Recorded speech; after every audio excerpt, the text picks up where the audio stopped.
बिस्मिल्लाहिर्रहमानिर्रहीम, अस्सलाम वालेकुम। आप देख रहे हैं metro one news podcast with Faisal Hamid.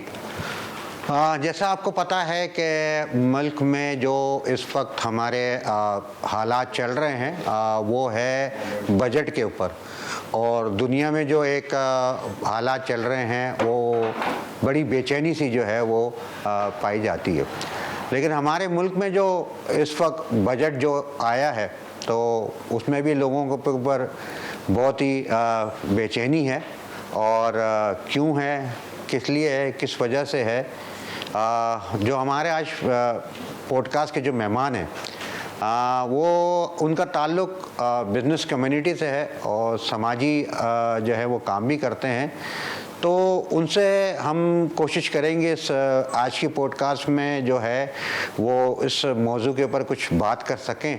तो मेरे साथ मौजूद हैं मेरे बहुत ही मोहतरम मेरे उस्ताद हैं, एक तरीके से आप ये कहें मैं बहुत सारी सब चीज़ें इनसे सीखता हूँ, जनाब अहमद चनॉय साहब। अस्सलाम वालेकुम सर। वालेकुम सलाम। Welcome to Metro One podcast with Faisal Hameed. कहते हैं सर खैरियत से, ठीक ठाक है? जी अल्हम्दुलिल्लाह। हस्ब रिवायत शुक्रगुज़ार हैं आपके कि मसरूफ़ियत में से टाइम निकाल के आप आए, क्योंकि आपकी एक्टिविटीज़ ऐसी रहती हैं कि मसरूफ़ होते हैं। My pleasure. अच्छा सर, मौजू जो है हमारा वो है समझें कि मैंने आज ख़ास तौर पे रखा है क्योंकि पता है कि मैं भी बात करता रहता हूँ आवाम की और हमारे हालात की। तो बजट जो है ना वो बड़ा अपने समझें कि असर डालता है, और सारा साल आपको पता है कि इन सारी सब चीज़ों के हम जो है वो एक तरीके से शिकार होते रहते हैं।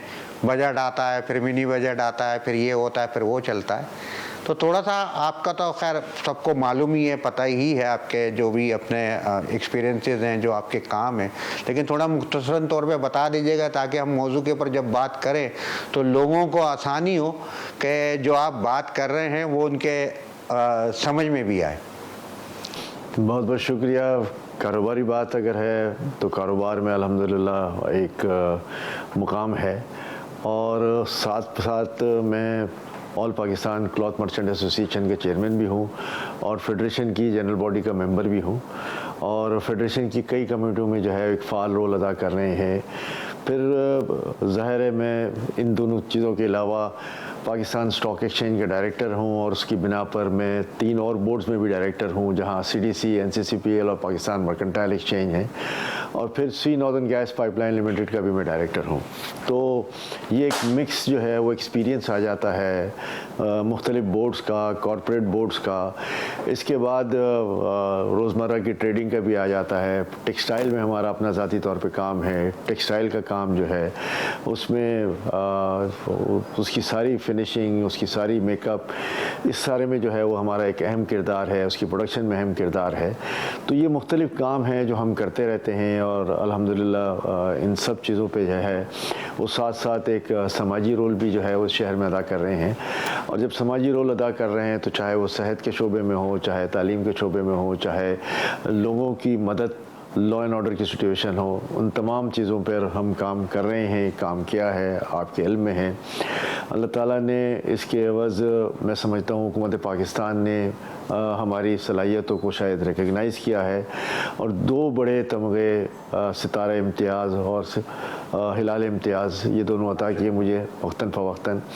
और आज भी मेरी कोशिश ये होती है कि आवाम की खिदमत के लिए कोई कसर ना छोड़े। किसी का अगर काम है, चाहे वो किसी भी शोबे में हो, तो उसके लिए जो है वो आगे बढ़कर आना, उनके लिए काम करना, उनको जो है वो उसके में फैसिलिटेट करना। क्योंकि मैं समझता हूँ कि जो एक सबसे बड़ी बात है जो बुज़ुर्ग भी कहते हैं और हमारी तारीख़ भी ये कहती है कि अल्लाह ताला ने आपको दूसरों की मदद के लिए बनाया है, और यही सबसे बड़ी बात है कि किसी की उम्मीदों का आपसे वाबस्ता हो जाना। तो अगर लोगों की उम्मीदों का हमसे वाबस्ता हो जाना है तो मैं समझता हूँ इससे बड़ी नेमत अल्लाह ताला ने कोई नहीं दी कि लोग हम पर एतबार करते हैं। हम पर हमें जब हमारा दरवाज़ा खटखटाते हैं तो उन्हें ये यकीन होता है कि यहाँ से कुछ ना कुछ हमें रिलीफ मिल जाएगा। और हम अल्लाह ताला ने जब हमें ये एजाज़ दिया है तो हम फिर ये कोशिश करते हैं कि उसके मुताबिक उसका काम कर दें, उसके लिए आगे बढ़ें। सर ये बहुत अच्छी बात है और मेरे लिए भी बहुत खुशकिस्मती है कि मुझे आप जैसे उस्तादों की अपने जो है वो शागिर्दगी मिली, क्योंकि मैं बहुत कुछ सीखता हूँ आपसे बहुत चीज़ों में मेरी डिस्कशंस होती हैं, बहुत सारी ऐसी चीज़ें कि जहाँ पे मुझे समझ में नहीं आ रही होती, आप बड़े अच्छे तरीके से समझाते हैं। आपका बात करने का एक स्टाइल है, मुस्कुराते हुए धीमे लहजे में आप बहुत सारी बातें जो हैं बहुत आसानी से कह जाते हैं। तो ये भी जो है वो मैं कोशिश तो करता हूँ कि ऐसा करूँ, लेकिन अब मेरी चीज़ें ऐसी हैं कि मुझे थोड़ा बहुत जो है बोलना कहना पड़ रहा होता है। तो सर मुझे ये बात बताएं कि आप कम्युनिटी बेस्ड भी काम करते हैं, एक कम्युनिटी को भी लेके चल रहे हैं, आप चीज़ें कर रहे हैं, लेकिन जहाँ तक बात आती है, जब कारोबार की बात आती है, जब बिज़नेस की बात आती है, तो क्या ऐसा होता है कि जो हमारी हुकूमत है वो जब भी कभी बजट लेकर आती है तो उससे तो आवाम जो है बिल्कुल भी नाखुशी होती है, लेकिन इस दफ़ा देखने में आया कि बिजनेसमैन और कारोबारी लोग भी जो हैं वो भी इससे इतना ज़्यादा मुतमईन नज़र नहीं आए। तो इसके बारे में आप क्या कहेंगे सर? देखिए, बजट जब पहले दिन आया तो मुझे भी ख्याल आया कि यार ये तो बहुत अच्छा बजट है, इसमें सैलरीज़ भी जो हैं वो बढ़ाई गई हैं, इसमें सैलरीड तबके पे टैक्स भी कम किया गया है, इसमें कुछ सेल टैक्स कम करने की बात की गई है, कुछ सुपर टैक्स कम करने की बात की गई है, और ओवरऑल जो है वो बजट अच्छा मालूम दिया। लेकिन उसका फ्रेमवर्क पूरा आया नहीं था, फाइनेंस बिल नहीं आया था। फिर उन्होंने बहुत सारी इस्लाहात की कि जी फ़लाँ चीज़ें हम कम कर रहे हैं, लेकिन मेरा सवाल उस रोज़ भी ये था मुख्तलिफ़ मीडिया चैनल्स पे कि इन्होंने ये तो बता दिया कि हम ये कमी कर रहे हैं, तो ये जो शॉर्टफॉल है इसको मीट कहाँ से करें? ये सबसे बड़ी चीज़ है, कैसे जो है वो इस रेवेन्यू गैप को जो है वो फुलफ़िल करेंगे। तो सुबह जब होती है और फिर सारे फाइनेंस बिल आते हैं, पोस्ट बजट प्रेस कॉन्फ्रेंसेस होती हैं, और आहिस्ता आहिस्ता जब उस पर तबादला ख्याल होता है तो फिर ऐसा मालूम देने लगा कि इस बजट ने जो है वो पुराने के भी सारे रिकॉर्ड तोड़ दिए, कि पुराने से भी बदतर बजट जो है वो लेकर आ गए।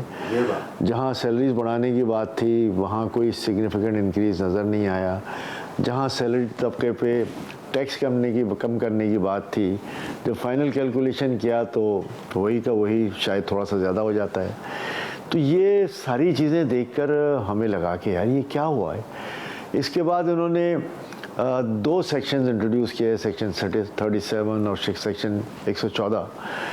उन दोनों में अगर आप उसको गौर करें और उसको पढ़ें और उसके लवाजमात को देखें तो आपको ये लगता है कि उन्होंने कारोबार बंद करने के सारे जी बिल्कुल ऐसे ही कारोबार बंद करने के अगर सारे इंतजामात हो जाएं तो फिर जो कर रहे हैं वो बंद करने का सोचेंगे या किसी तरीके से उसको घसीटेंगे, और जो नहीं कर रहे वो फिर इसी तरफ नहीं आएंगे। मैं आपको 2-3 मिसालें देता हूँ। एक तो उन्होंने ये मिसाल दे दी कि जी एलिजिबल पर्सन्स और इनएलिजिबल पर्सन्स की डेफिनेशन क्या है कि जिनके साथ आप कारोबार कर सकते हैं, और उसमें उन्होंने 4 शोबे दे दिए। पहला शोबा उन्होंने दे दिया जायदाद की ख़रीद व फ़रोख्त, दूसरा शोबा उन्होंने दे दिया मोटर व्हीकल की ख़रीद व फ़रोख्त, तीसरा शोबा उन्होंने दे दिया आपका बैंकिंग ट्रांजैक्शन का, और चौथा शोबा जो है वो उन्होंने एक और दे दिया, मैं आपको उसकी भी जी स्टॉक एक्सचेंज कि जहाँ स्टॉक एक्सचेंज में शेयर्स की खरीद और फरोख्त हो जी होगा। यानी कि ये वो लोग के नॉन फाइलर के साथ आप नहीं करेंगे, सिर्फ फाइलर टू फाइलर ही गेम चलेगा सारा। इन चारों शोबों के लिए जो है वो 2-3 शर्तें लगा दी। उन्होंने कहा कि मैं बहैसियत एक स्टॉक ब्रोकर के, आप अगर मार्केट में एंटर होते हैं और आप चाहते हैं कि मैं इस ब्रोकर के थ्रू रजिस्ट्रेशन कराऊं और मैं शेयर्स ख़रीदूं, तो मैं एज अ ब्रोकर मुझ पर लाजिम है कि मैं पहले चेक करूं कि आप फाइलर हैं, फिर चेक करूं कि आपका नाम एक्टिव टैक्स पेयर लिस्ट में मौजूद है, फिर तीसरा ये चेक करूं कि जितनी रकम का आप मुझसे कारोबार कर रहे हैं उतनी रकम आपके बैंक अकाउंट में भी मौजूद है और इतनी रकम आपके वेल्थ फॉर्म में भी मौजूद है। अगर वो वेल्थ फॉर्म से रिकनसाइल नहीं कर रहा तो उसकी वजह जांचेंगे, और जब वजह जांचेंगे और आप ये बताएंगे कि जी फ़लाँ से मैंने अगर लोन लिया है तो उसका प्रूफ लाओ, अगर फ़लाँ से मैंने किसी और चीज़ के पैसे थे जो मेरे आने थे उसका प्रूफ लेकर आओ, या अगर मैंने कोई जायदाद बेची है और उसके पैसे मेरे पास जमा हुए हैं तो जायदाद किसको बेची, कैसे बेची, सेल एग्रीमेंट लाएं और उसके पैसे बैंकिंग ट्रांजैक्शन से आए। गर्ज ये कि उन्होंने मुझे बना दिया FBI का अफसर, और फिर इसके बाद यहाँ तक इत्तेफाक नहीं किया, इसके बाद मुझे FBI जाना है और बताना है कि जी फ़लाँ शख्स फैसल साहब मुझसे जो है ये। तो फिर मैं इसको फिर ना ही समझूं, फिर इसको मैं देखिए बड़ा डिफ़िकल्ट हो जाता है। मैं कौन होता हूँ आपका वेल्थ स्टेटमेंट लेने वाला, मैं कौन होता हूँ उसकी स्क्रूटनी का, सही बात है। कौन होता हूँ कि उसमें ये डिटरमिन करूँ, फिर FBI को पूछूँ। ये काम FBI के लोगों का है, इनका काम हम नहीं कर सकते। और FBI अपनी जो है वो कंप्लाइंस नहीं कर रहा, अपनी जिम्मेदारी और फ़राइज़ नहीं अंजाम दे रहा, और ये काम जो है वो लोगों पे यानी हम देख के करें, ये कुछ नहीं देखेंगे। गाड़ियों का इन्होंने कर दिया है कि गाड़ी में भी मैंने करना है भाई मेरा सवाल। अच्छा, इसी तरह प्रॉपर्टी में कर दिया है कि मुझे ये सारे काम करने, वरना मैं प्रॉपर्टी। और दुनिया भर में ये काम कहीं नहीं होता। देखें, अगर मैंने आपको बैंकिंग ट्रांजैक्शन से पेमेंट की है तो फिर ओनस जिम्मेदारी मेरी है। सही है। और मेरी वो ट्रांजैक्शन हुई है, उसमें मेरा NTN नंबर फाइलर दे दें, बिल्कुल मैं फाइलर को बेचूंगा, नॉन फाइलर को ना बेचूँ। सही है। और मैं नॉन फाइलर को बेच भी दूँ तो मैं जिस नॉन फाइलर को बेच रहा हूँ उससे मैं बैंकिंग ट्रांजैक्शन से पेमेंट ले रहा हूँ। सही है। उसका नाम पता मौजूद है, उसका शनाख्ती कार्ड मौजूद है। FBI को के पास वो शनाख्ती कार्ड चला जाए ट्रांजैक्शन के बाद, और FBI जो है वो उसको बुला के पूछे कि भाई तुम फाइलर नहीं हो। मुझे सिर्फ एक चीज़ यहाँ पे ये ज़रा समझा दीजिएगा कि मुझे एक बात बताएं कि मैं किसी को अपने बैंक ट्रांजैक्शन कर रहा हूँ, उसका बैंक अकाउंट है, मेरा बैंक अकाउंट है, तो उसका NTN मौजूद है, तो वो अब फाइलर है या नॉन फाइलर है? नॉन फाइलर भी अगर है ना तो मेरा ट्रांजैक्शन हो जाए तो FBI उसको। मैं यही तो बात मैं कह रहा हूँ, जिसका NTN बना हुआ है। अच्छा, फिर वो नॉन फाइलर की हैसियत से आपको दुगना तिगना टैक्स भी दे रहा है।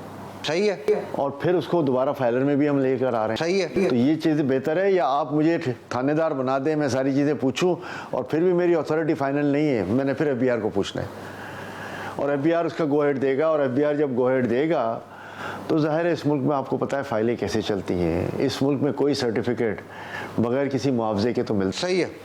तो हम फिर क्या इसी काम में लग जाएंगे, कारोबार बंद कर दें, और जिसने अगर मुझसे कोई चीज़ ख़रीदनी है तो वो फिर मेरे पास क्यों आएगा लेने, वो पाकिस्तान से बाहर चला जाएगा।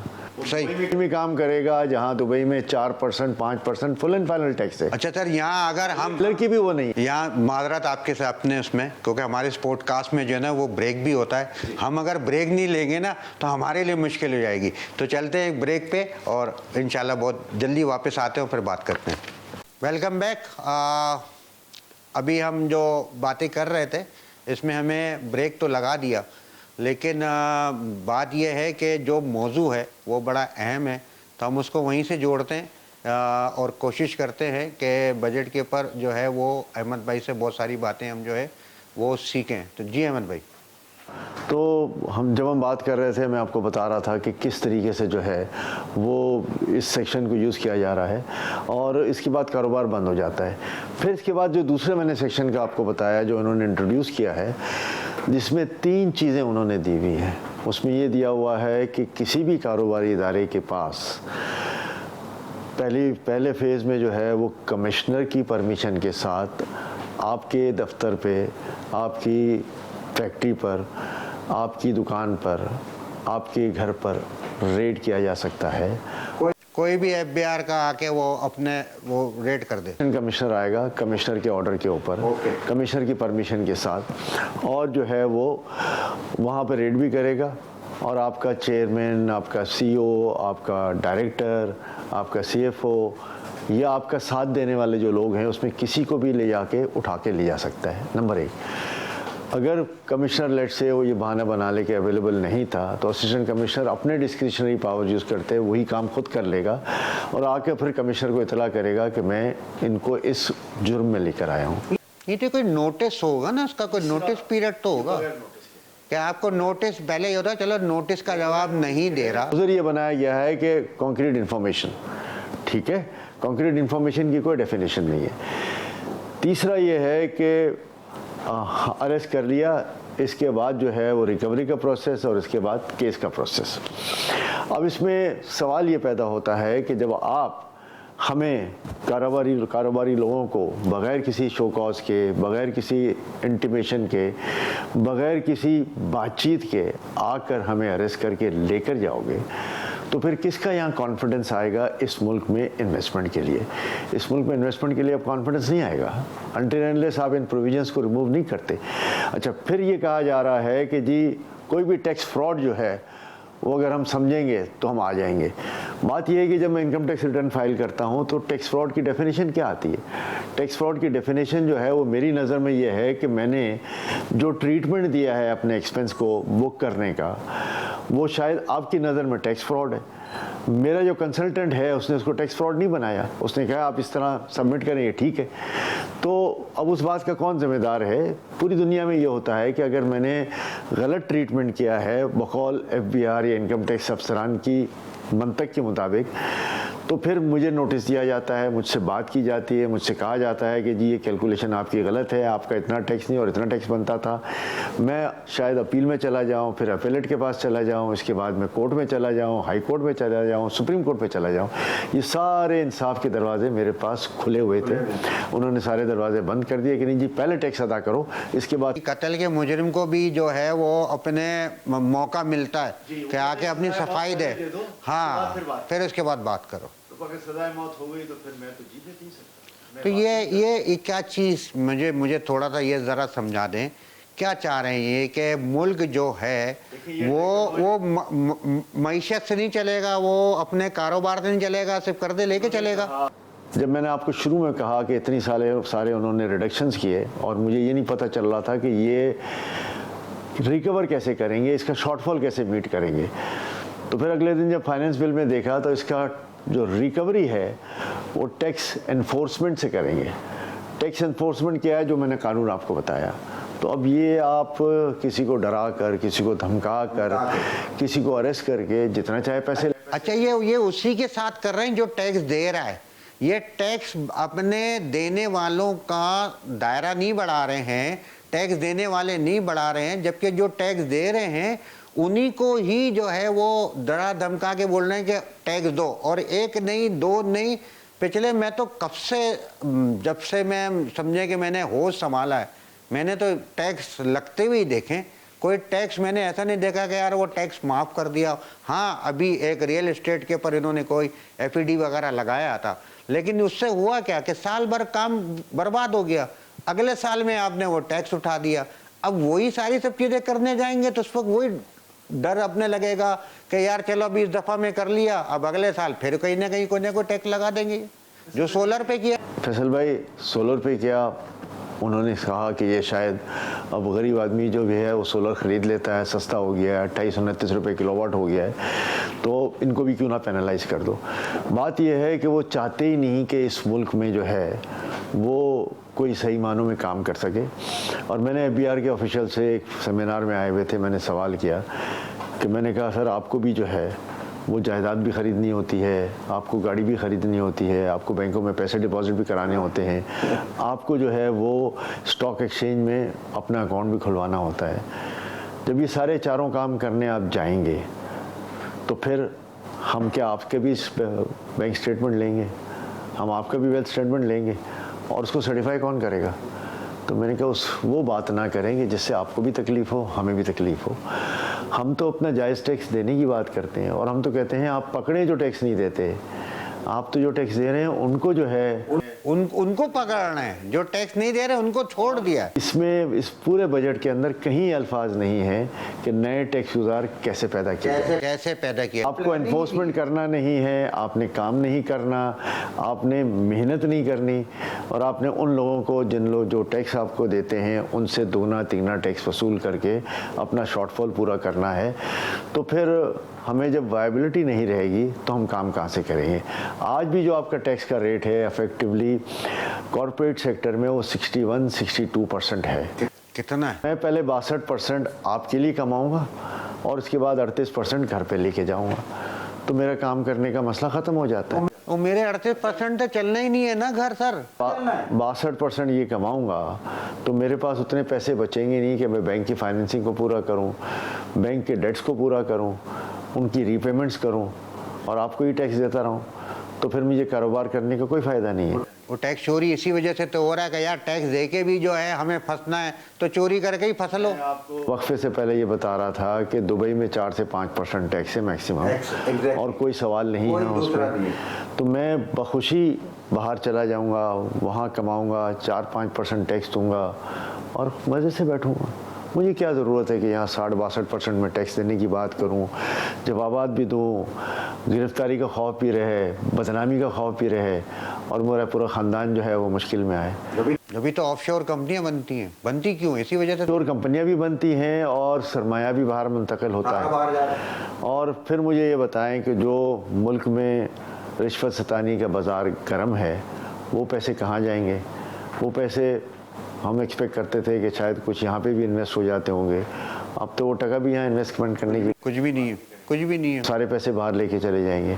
इसका मतलब है डॉलर ख़रीदे जाएंगे, डॉलर महंगा होगा, हमारी इंपोर्ट्स महंगी होंगी, आम आदमी जो है वो फिर मुश्किल में आएगा। कॉरपोरेट सेक्टर को आपने, चूँकि वो एक रेगुलर काम करते हैं, उनको आपने इतना पीस दिया है कि उनकी चीखें निकल जाएंगी, फिर वो यहाँ काम नहीं करेंगे। तो मैं तो समझता हूँ कि आज वक्त आ गया है कि हुकूमत तरह के अच्छी पॉलिसी ले, डेवलपमेंट पॉलिसी ले और उस डेवलपमेंट को अपनाएं, ना कि इन्फोर्समेंट से टैक्स जमा करें। इन्फोर्समेंट में दुनिया में कहीं टैक्स जमा नहीं, कहीं भी नहीं होता। तो ये इन्फोर्समेंट का किस्सा छोड़ दें, आप कारोबार करवाएं, कारोबार पर टैक्स लें। और FBR को रीस्ट्रक्चरिंग करने की बात आपने कल भी की थी, परसों भी की थी, आज भी आप कहते हैं लेकिन करते नहीं हैं।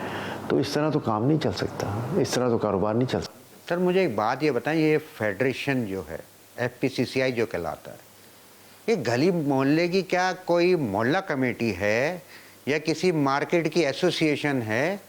ये क्या इसकी अहमियत है, क्या इसकी वैल्यू है सर, क्या इम्पोर्टेंस है कि आप बजट के लिए प्रपोजल तो लेते हैं हर एक से, लेकिन आप इनकी सुनते ही नहीं, इनकी मानते ही नहीं, इनको साथ ही नहीं रखते। They are the main stake holder इसमें, यानी कि पूरे पाकिस्तान से सारे काम करने, कारोबार करने वाले लोग मौजूद हैं, तो उनसे कोई बात ही नहीं होती, कोई चीज़ें नहीं होती। चैम्बर अलग रो रहा है, यहाँ पे सिंध हुकूमत वैसे ही रो रही थी, जो कि अपने कह रही है कि यार मोटरवे पे पैसे नहीं है, K4 में पैसे नहीं है। तो ये फेडरेशन का क्या, मुझे समझ में नहीं आता कि फेडरेशन हमारी एपेक्स बॉडी है और फेडरेशन का एक बहुत बड़ा रोल होना चाहिए। फेडरेशन अपने तौर पर जो भी इनके लिमिटेड वसाइल हैं या लिमिटेड रीच है, उसमें ज़रूर जो है वो अपनी आवाज़ बुलंद कर रही है। कल भी हमारी प्रेस कॉन्फ्रेंस हुई, आज भी हमारी प्रेस कॉन्फ्रेंस हुई थी। मेरा सिर्फ एक ये है कि हमारी तमाम ट्रेड बॉडीज़ को एक परचम तले जमा होना चाहिए और उस परचम तले जो है वो आगे बढ़ना चाहिए। हमारी ट्रेड बॉडीज़ की बहुत सारी मशरूम ग्रोथ हैं, सही या गलत अब दूसरा चैप्टर है। सर उसकी वजह है ना, माजरत के साथ आपकी बात काट रहा हूँ, अब उसकी वजह यही है कि जब उनका एतमाद फेडरेशन पे ही नहीं है, वो फेडरेशन को ही नहीं कुछ नहीं कर रहे, तो हर एक ने अपनी अपनी जो है ना 1.5 इंच की मस्जिद बना ली है और अपनी जान पहचान और ताल्लुकात के ऊपर वो काम करवा रहे हैं। देखिए वो सारे अपनी जगह पर हैं। आज ही वक्त आया है कि ये बजट आया है, इस बजट पर हमें इस परचम तले सबको एक होना है और अपनी जो भी सिफारिशात हैं वो पुरजोर तरीके से गवर्नमेंट के आगे देनी है।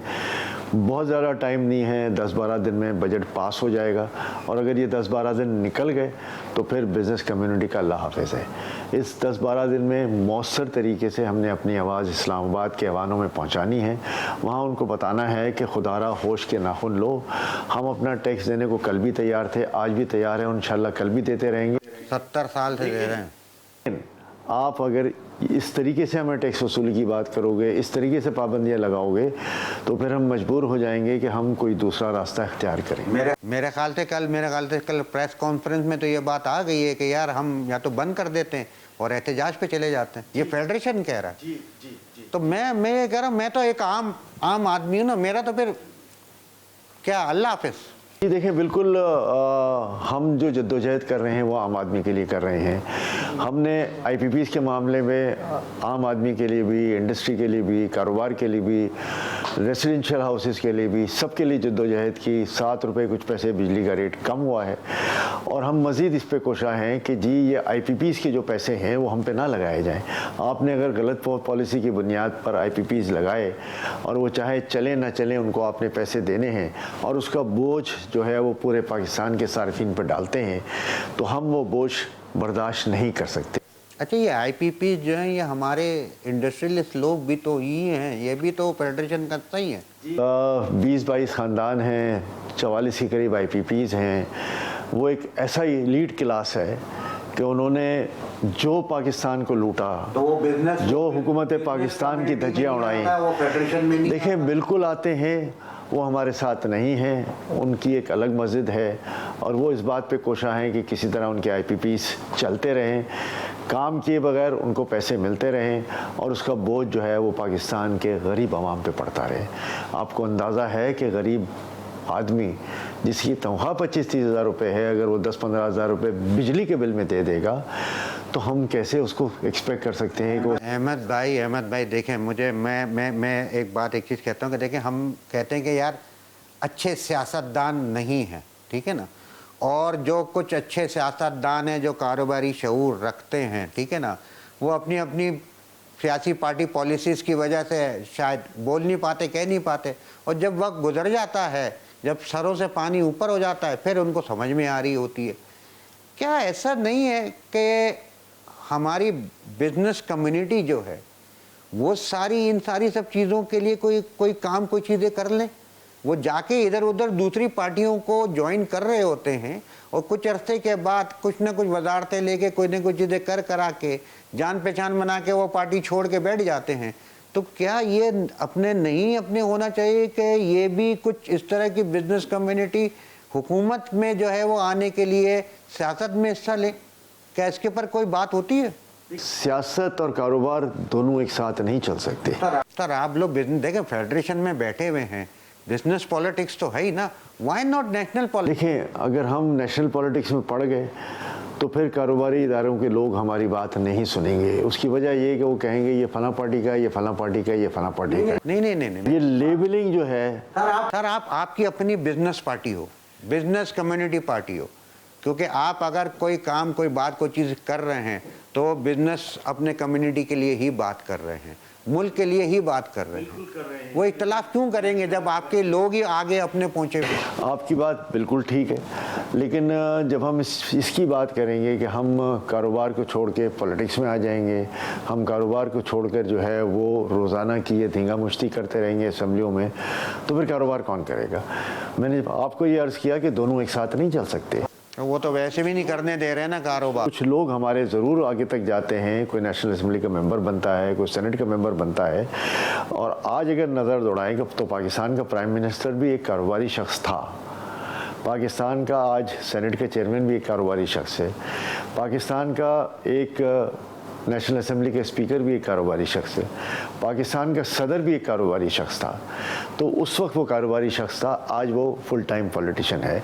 तो फिर आगे जाकर दोनों में से किसी एक का इंतखाब करना होता है, और जब आप एक का इंतखाब करते हैं तो फिर यही बात आती है कि अगर हम सारे ही लोग पॉलिटिक्स में चले गए, नेशनल लेवल पे आ गए, तो फिर कारोबार तो बंद करना पड़ेगा। तो वो तो वैसे भी बंद नहीं हो रहा है ना, कुछ करके ही कर लें। देखिए, हम ये कह दें कि वैसे ही बंद हो रहा है तो तमाम तर नामसाइद हालात के बावजूद हमारे कारोबारी लोगों ने कल भी कारोबार चलाया, आज भी चलाया। वो तो अल्हम्दुलिल्लाह इंशाल्लाह ताला चलाएंगे। वो तो आपको पता है इतने अरसे से टैक्स दे रहे हैं, मना कोई भी नहीं करता। मैं बहुत सारे आपसे भी मेरी रहती है, बहुत से आपके जो लीडर्स हैं, जो लोग हैं और दूसरे चैम्बर में लोग हैं, कहीं कोई ये नहीं कह रहा कि यार हम टैक्स नहीं देंगे, लेकिन वो ये चीज़ कहते हैं कि यार टैक्स दे रहे हैं तो हमें कोई रिलीफ भी मिलना चाहिए ना। दुनिया भर में होता है, साल भर जब टैक्स देते हैं ना तो बजट में वो बैठ के इंतज़ार कर रहे होते हैं कि हमें कोई रिलीफ मिलेगा, हमें कोई। एक पॉजिटिव बात भी अभी कर लेता हूँ, आपकी उस बात को भी साथ में इसका जवाब आ जाता है।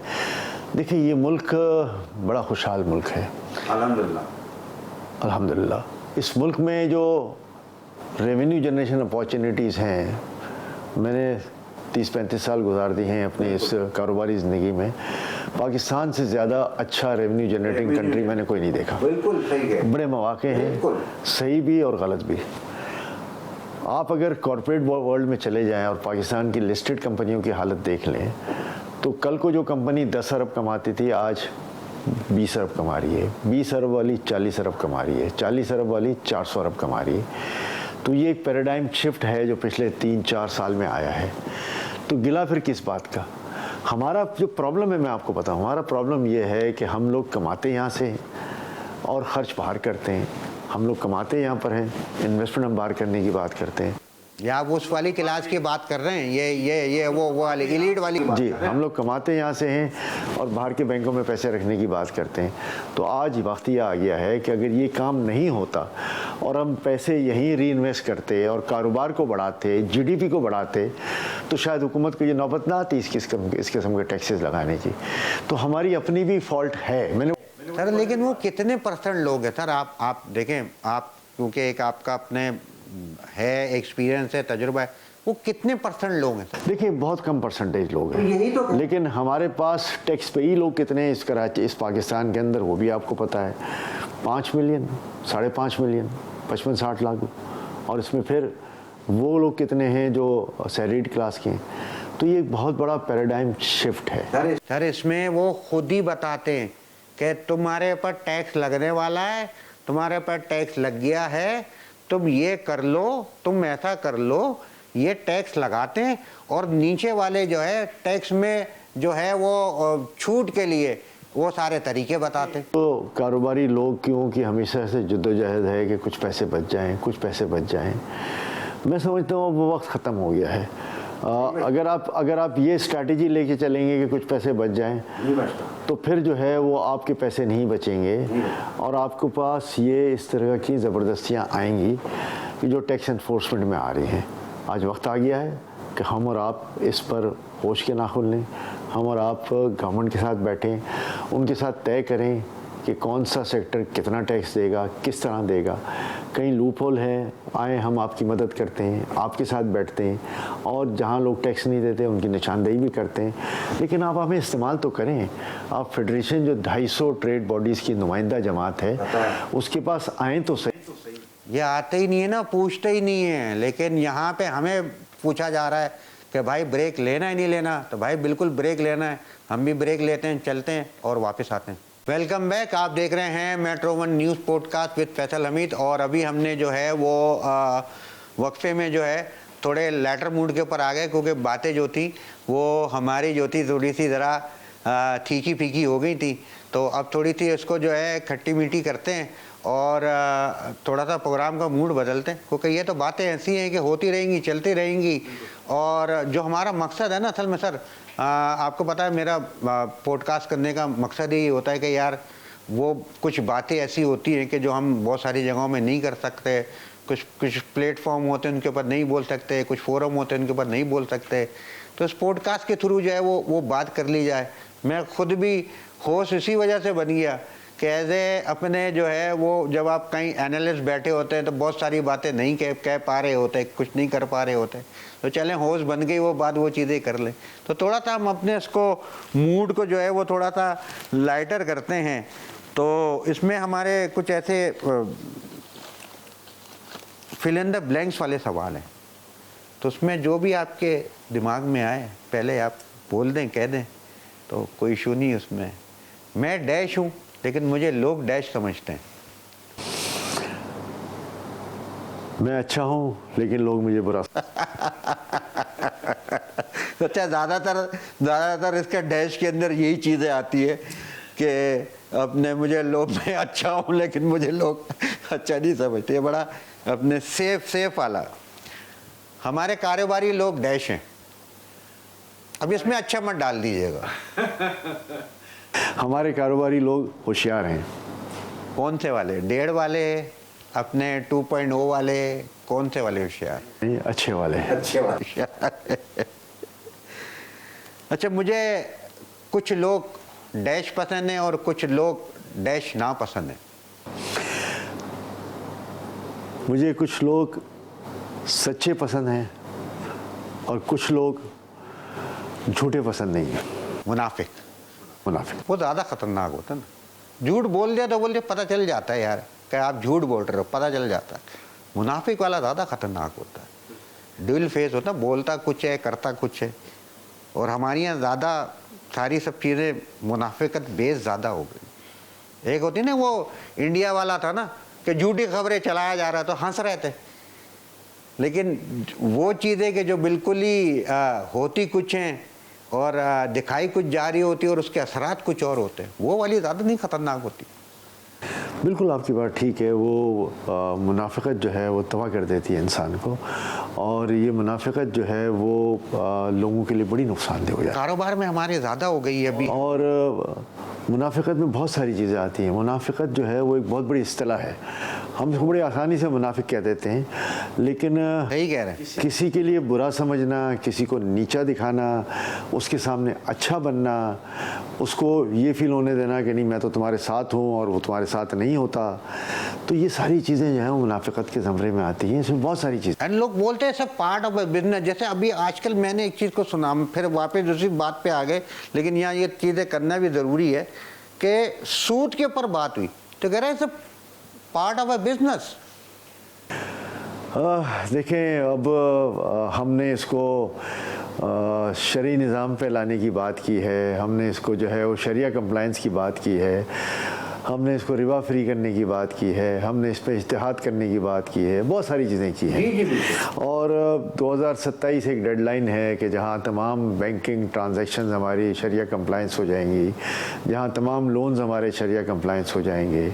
इसी तरह तमाम स्टॉक एक्सचेंज में जो डीलिंग है वो कंपनीज़ के साथ वो शरिया कंप्लाइंस हो जाएंगी। जो लिस्टेड कंपनीज़ हैं, जो दूसरी कंपनीज़ हैं, ज़ाहिर है जब वो लोन ट्रांसफ़र हो जाएंगे शरई बैंकिंग में तो वो शरिया कंप्लायंस हो जाएंगे। तो ये एक हम रजीम चेंज ला रहे हैं। ये रजीम चेंज हो तो जाएगा इंशाल्लाह, मैं इसमें कोई वो नहीं है, लेकिन हमारी ख्वाहिश यही है कि इसमें सही मानों में ये कंप्लायंस हो जाए, सही मानों में शराकत दारी हो जाए। क्योंकि जब आप किसी से कर्ज़ा लेते हैं तो वो शराकत दारी की बुनियाद पे होता है, उसमें नफ़ा नुकसान दोनों शामिल होता है। तो सिर्फ एग्रीमेंट बना लेने से एक पहला स्टेप तो ज़रूर पूरा हो जाता है। मैं जो उलमाए कराम हैं उनसे इख्तिलाफ़ नहीं करता, और उनसे जब बात करते हैं तो वो यही कहते हैं कि जी ये पहला स्टेप है, फिर दूसरा है, फिर तीसरा है, फिर चौथा है। हमने कुछ स्टेप अबूर करने शुरू कर दिए हैं और इंशाल्लाह वक्त के साथ साथ इसको पूरा मुकम्मल कर देंगे। तो ये एक स्ट्रैटेजी है, मैं समझता हूँ इसमें कोई हर्ज नहीं है। और मैं हमारे तमाम उलमाए कराम की कि जिन्होंने इसको काबिल बनाया, इस पे अपनी एडवाइसेस दी, ख़राज तहसीन पेश करता हूँ कि अल्लाह ताला उनको उसका अजर देगा कि उन्होंने शरीयत के मुताबिक तमाम चीज़ों को ढालने के लिए न सिर्फ अपना वक्त दिया है बल्कि एक मौसर अंदाज में लोगों को कन्विंस करके उस और पाकिस्तान एक पहली है मेरे ख्याल से ऐसी इस्लामिक स्टेट होगी कि जो इस तरफ जा रही है। अल्हम्दुलिल्लाह मैं समझता हूँ कि जी बहुत बड़ी बात है, हम पहले हो जाएंगे और हम इसको सही मानों में इंशाअल्लाह वक्त के साथ साथ इम्प्लीमेंट करने की बात भी। जैसे हम वाहिद इस्लामी न्यूक्लियर पावर हैं, ऐसे इंशाअल्लाह हम वाहिद जो है वो इंटरेस्ट फ्री रियासत भी बन जाएंगे। जी बिल्कुल, वो एक ख्वाब भी है, एक एम होगा इंशाल्लाह, एक मकसद भी है, और इंशाल्लाह वक्त के इंशाल्लाह होगा, पूरा भी हो जाएगा। देखिए बुराई आई है तो मिटने के लिए आई है, और सच्चाई जो है वो सारी ज़िंदगी रहनी है। तो सच को आँच नहीं है, तो इंशाल्लाह ताला उम्मीदें अच्छी हैं। बस मुझे एक बात ये बताएं कि आप सियासत में क्यों नहीं आए? देखिए, मैं बड़ी अपॉर्चुनिटीज़ मिली, बहुत औकात पे जो है वो आ सकते हैं, मुझे आप क्योंकि लेकिन मेरा हमेशा से मुतमईन नज़र जो है वो लोगों की समाजी खिदमत रहा है। मुख्तलिफ हॉस्पिटल्स में, स्कूल्स में, कॉलेजेस में। देखिए, वो समाजी खिदमत जब हम करते हैं तो उसमें ज़ाहिर है मुल्की लेवल पे वो काम होता है, लेकिन हम जो समाजी लेवल पे काम कर रहे हैं वो भी मुल्की लेवल पर है, नंबर एक। और फिर हम ज़ाहिर है इतने सारे इंस्टीट्यूशंस में काम कर रहे हैं समाजी काम के लिए, लोग उसको चंदा देते हैं, अपने खैरात डोनेशन वहाँ जमा करवाते हैं। अगर हम किसी पार्टी से मसलक हो जाते हैं, मुंसलिक हो जाते हैं, तो फिर उस पार्टी के सपोर्टर्स भी होते हैं, उस पार्टी के एंटी भी होते हैं, और लोग ये कह के कि ये फ़लाँ पार्टी का बंदा है, हम इसको डोनेशन नहीं देंगे, और फिर हमारे लिए मुश्किलात हो जाती हैं। तो मैं समझता हूँ कि जो काम हम कर रहे हैं, जो लोगों की खिदमत कर रहे हैं, उसको तहत। अच्छा, पहले जो था ना वो मैं मेरी पॉडकास्ट में हाजी हनीफ तैयब साहब आए थे, तो मैंने उनको रख के कोट किया था कि पहले जो है वो अपने समाजी खिदमत, मजहबी अपने जो है वो काम को और सियासत को, पहले तीनों एक चीज़ें साथ ही थी, ये वक्त के साथ तीनों चीज़ें अलग हो गई। जी बिल्कुल, वो मुमकिन नहीं रहता। अगर आपके पास लेवल लग जाता है एक पार्टी का, तो उस पार्टी के सपोर्टर्स भी होते हैं, उस पार्टी के ख़िलाफ़ भी लोग होते हैं। जब आपने कार्य खैर का काम करना है तो हर एक ने आपका हाथ पकड़ना है। वक्फे में मुझे एक फ़ोन आया था, किसी का आईसीयू का इशू था, मैंने कहा आप चले जाएं, मैं अभी कह देता हूँ। तो देखें, ये हमारा रिस्पांस होना चाहिए लोगों के साथ, और लोगों को पता है कि जी यहाँ से काम हो जाएगा। मैंने शुरू में कहा कि लोगों का आपसे उम्मीदों का वाबस्ता होना बहुत बड़ी बात, अल्लाह ताला की तरफ से आपके लिए इनाम अजर अजीम है, और इसको जो है वो इससे बड़ी मैं समझता हूँ खिदमत कोई नहीं, इससे बड़ी नहीं है कि अल्लाह ताला ने आपको तौफीक अता फरमाई है कि आप लोगों की मुश्किल परेशानियों को दूर करें। और खुदा के वास्ते जो कोई भी काम कर रहे हों, चाहे वो छोटे लेवल पे कर रहे हों, बड़े लेवल पे कर रहे हों, उनको बिला वजह क्रिटिसाइज़ नहीं करें। आपको नहीं मालूम, नहीं पता कि वो कहाँ किसके लिए जो है बहुत बड़ा मसीहा है। तो एक ये बड़ी ख़ास तौर पे गुजारिश है। अच्छा सर, ये बताएं कि यस या नो में जवाब देना है आपने। मुझे मौका मिले तो मैं वज़ीर आज़म बन जाऊँ? यस। अच्छा, एक दिन की वजारत अगर आपको मिल गई, वज़ीर आज़म अगर आप बन गए, तो कौन सा ऐसा काम है, एक काम कि आप करना चाहेंगे? एक दिन की लिए मिली है ये वज़ीर आज़म की कुर्सी और एक काम करना है, तो वो कौन सा काम होगा? यानी बहुत सारे काम है, लेकिन एक जो ऐसा कि जो बहुत प्रायोरिटी पे है कि यार ये तो मैं करना ही करना, मैं करूँगा। मैं चाहूँगा कि अगर ये एक दिन की वजारत मिल जाए, वजारत उज़्मा मिल जाए, तो मैं पाकिस्तान के तमाम हॉस्पिटल्स में फ्री हेल्थ केयर का बंदोबस्त कर देंगे कि ये हमारी प्रायोरिटी है। और ये ऐसा कॉन्स्टिट्यूशन पास कर जाऊंगा, जान होगी तो जहाँ है, और ऐसा कॉन्स्टिट्यूशन पास कर जाऊंगा जिसको कोई अमेंडमेंट ही नहीं होगी। वक्त बताएगा। क्योंकि ये बड़ा अपने जो है हेल्थ के हवाले से अपने बहुत मुश्किलें, दवाइयाँ महंगी हो रही हैं, इलाज महंगे से महंगे होते चले जा रहे हैं। लोग जो हैं वो, मैंने आपको पहले कहा कि जान है तो जहाँ है, जान नहीं है तो। आप तो एक हॉस्पिटल को भी अपने हेड करते हैं, तो वहाँ पे क्या आजकल हालात है? क्योंकि जो आपके समझे कि आपको सपोर्ट करने वाले लोग अब उस हाल में हैं कि सपोर्ट कर पा रहे हैं? देखिए, मैं आपको एक बात बताऊं, इंडस हॉस्पिटल के मैं बोर्ड पे हूं, इंटायर फ्री हॉस्पिटल है, अल्हम्दुलिल्लाह पैसे आ जाते हैं चाहे कैसे भी हालात हों। कुतियाना मेमन हॉस्पिटल को मैं हेड करता हूं, कैसे भी हालात हों पैसे आ जाते हैं, लास्ट ईयर से ज़्यादा ही आते हैं। और लोगों का इस हेल्थ सेक्टर पे जो है ना वो तवज्जो है, वो चाहते हैं कि तवज्जो दें हेल्थ सेक्टर में, जो है वो ज़्यादा से ज़्यादा तादाद में जो है वो अपने ज़कात खैरात दें ताकि लोगों को सरवाइव कराएं।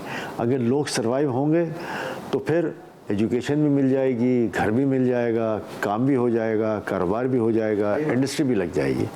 तो ये सेहत जो है वो सेहत और तालीम और इंसाफ, ये तीन चीज़ें हैं ऐसी। और बुनियादी इंफ्रास्ट्रक्चर हर पाकिस्तानी का हक है। सर आप देखें, मैं तो एक साल पहले ही ये बात हुई थी कि जो कराची बेस्ट सिटी होता था वो वर्स्ट सिटी में चला गया, टॉप 10 वर्स्ट सिटी में चला गया। और अब तो एक और अपने जो है वो ख़बर ये आई है कि चौथे नंबर पे चला गया। एक सर्वे अपने वो आया है कि ये चौथे नंबर पे चला गया। देखिए, मैं आज कहीं बैठा हुआ ये बात कर रहा था कि हम नीचे से चौथे नंबर पर आ गए हैं वर्स्ट लिवेबल सिटी के हवाले से। और इस बात पे हमें अफसोस भी है कि हमारा प्यारा अपना शहर है, हमारी ओनरशिप है इस शहर की, और हमारी ओनरशिप होने के बावजूद भी अगर ये हम चौथे लिवेबल सिटी हैं वर्स्ट में, तो फिर मैं समझता हूँ कि हमने शहर के लिए कुछ नहीं किया। आज अगर जब ये सूरत हाल सामने आती है तो तमाम कारोबारी इदारों को कराची की इंतज़ामिया मेयर साहब के साथ बैठना चाहिए और उनको जो है वो उनके साथ इस बात पर मुज़ाकरात होने चाहिए कि इस शहर को कैसे बेहतर बनाया जा सके। हम आपके साथ खड़े हैं, आप अमली कदम लो, हम आपको सपोर्ट करेंगे। कल परसों मेयर साहब आए थे स्टॉक एक्सचेंज में और वहाँ उन्होंने कहा था कि मैं ग्रीन बॉन्ड्स इशू करना चाहता हूँ इस शहर के लिए KMC की जानिब से, और मैं समझता हूँ कि हमने उन्हें लब्बैक कहा। हमने कहा प्रपोज़ल लेकर आएँ, स्टॉक एक्सचेंज की इंतज़ामिया भी मौजूद थी, उन्होंने कहा कि हम इसको अप्रूव कराएंगे, उसकी लिस्टिंग कराएंगे, इसमें इन्वेस्टमेंट कराएंगे ताकि हम इस शहर के लिए पैसे जमा करके इस शहर को बेहतर बना सकें। सर बात यह है कि इस वक्त जो पानी का इशू है कराची में वो तो अपनी जगह पे ही है, लेकिन बात यह है कि बिल्कुल ग्रीनरी ख़त्म हो गई है, दरख्तों का कहीं जो है पता नहीं है, उसकी जगह बड़ी बड़ी बिल्डिंगें बन गई हैं। यानी कि इस वक्त जो कहा जा रहा है कराची के बारे में, यहाँ पीने को पानी नहीं है तो इंडस्ट्री के लिए पानी नहीं है, तो हम ग्रीन बेल्ट की कहाँ से बात करते हैं। मैं आपको एक छोटी सी बात बताता हूँ, आज आपने इस टॉपिक को छेड़ा है तो मुझसे 2 जवाब ले लें इसके। हम एक इंडस्ट्रियलिस्ट हैं, मुझे पानी जो है वो मेरी रेगुलर लाइन से नहीं आता, मुझे पानी जो है वो 5-6 लाख गैलन हमें लेना पड़ता है। जो लाइसेंस लाइनें हैं लोगों की जी जी उनसे आता है, वो लाइसेंस लाइनें हैं। जी सर वो भी ख़रीदना पड़ता है जी। तो 6 लाख गैलन अगर मैं पानी ले रहा हूँ और उस लाइसेंस लाइन के पानी में और जो सरकारी पानी आना चाहिए तो उसमें 1 रुपये का गैलन का अगर फ़र्क है तो मैं 6 लाख रुपए रोज़ाना खर्च कर रहा हूँ। बिल्कुल, इसका मतलब है मैं 1,80,000 रुपये जो है 1,80,00,000 रुपये जो है वो महीने के मैं दे रहा हूँ, तो मेरी तो प्रॉफिटेबिलिटी चली गई। यही तो मेरी प्रॉफिटेबिलिटी चली गई। और मेरी प्रॉफिटेबिलिटी किसको जा रही है? जो लाइन से मुझे पानी दे रहा है, अपनी स्पेशल लाइन से, लाइसेंस लाइन से जी। तो इसका मतलब ये है कि ये पानी तो शहर में है, वो भी तो कहीं से पानी लेके दे रहा है ना, तो हुकूमत क्यों वो पानी लेकर सरकारी तौर पे पैसे लेती है और अपना रेवेन्यू जनरेशन इंक्रीज करे और हमें भी जो है वो इसमें रिलीफ दे। बिल्कुल, बात यही है कि पानी है, हाइड्रेंट में पानी है, जहाँ पे कहीं लाइन फट जाती है वहाँ पे सैलाब आ जाता है, लेकिन नलकों में पानी नहीं है, लाइनों में पानी नहीं है। तो गैर मुनसिफाना तकसीम है पानी की, इसके बाद इसमें अकरा परवरी भी है, इसके बाद इसमें करप्शन भी है, इसके बाद इसमें इनएफिशिएंसी, नॉन मैनेजमेंट भी है। ऐसे ही है, और बिजली के बिल है, ऊपर से लोड शेडिंग है, गैस के वैसे ही हाल हशर बुरे हैं। जाते जाते मुझे बस एक अपने आखिरी आपसे एक चीज़ पूछनी है कि अगर आप ये कारोबारी शख्सियत नहीं होते, एक समाजी शख्सियत नहीं, एक आम, एक समझें कि मेरी तरह के आप आम शहरी होते तो क्या होते फिर? बड़ा मुश्किल सवाल है। अल्लाह ताला ने हर एक को पैदा किया है किसी न किसी खुसूसियत के साथ, और ये खुसूसियत उसने मुझे देनी थी, वो मुझे दी है।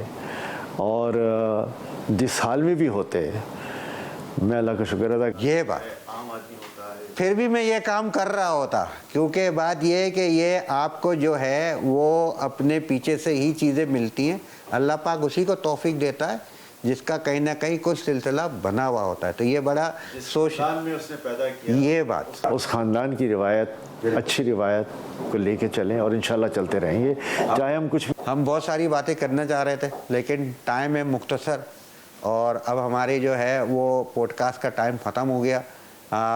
देखें, कोशिश करेंगे कि आपने अगर हमें टाइम दिया तो नेक्स्ट टाइम भी हम आपको तकलीफ़ देंगे। Thank you so much sir आपके आने का। आप आते हैं, आपसे बड़ी अच्छी बातें होती हैं, बड़ा अच्छा सीखने को मिलता है, और मेरे लिए तो आप, मैं तो कहता हूँ इंस्पिरेशन ही हैं। और चलते चलते जो है वो हम बात इस चीज़ के ऊपर ख़त्म करेंगे कि हमारी जो ये पॉडकास्ट है ये करने का भी मकसद है, और ये जो मेट्रो वन न्यूज़ के चैनल पे जो ये आती है तो उसके जो है वो यूट्यूब चैनल के ऊपर भी आती है, बाकी HKM हम कराची मीडिया के चैनल के ऊपर भी जो है ये अपलोड होती है। इसको आप सब्सक्राइब करें हमारे इस चैनल को और लाइक करें और कमेंट ज़रूर अपने करके बताया करें कि प्रोग्राम कैसा रहा और कोई हमें इसमें कोई क्वेश्चन भी करना हो तो वही कर सकते हैं। शेयर ज़रूर करें क्योंकि जितना ज़्यादा देखा जाएगा ये इसमें जो है हमें जो भी अर्निंग आएगी वो कार खैर में अपने कहने में इस्तेमाल होगी। तो चलते हैं और इंशाल्लाह ताला अगले हफ्ते एक नए मेहमान के साथ जो है फिर आपके सामने हाजिर होंगे। अल्लाह निगहबान, पाकिस्तान जिंदाबाद।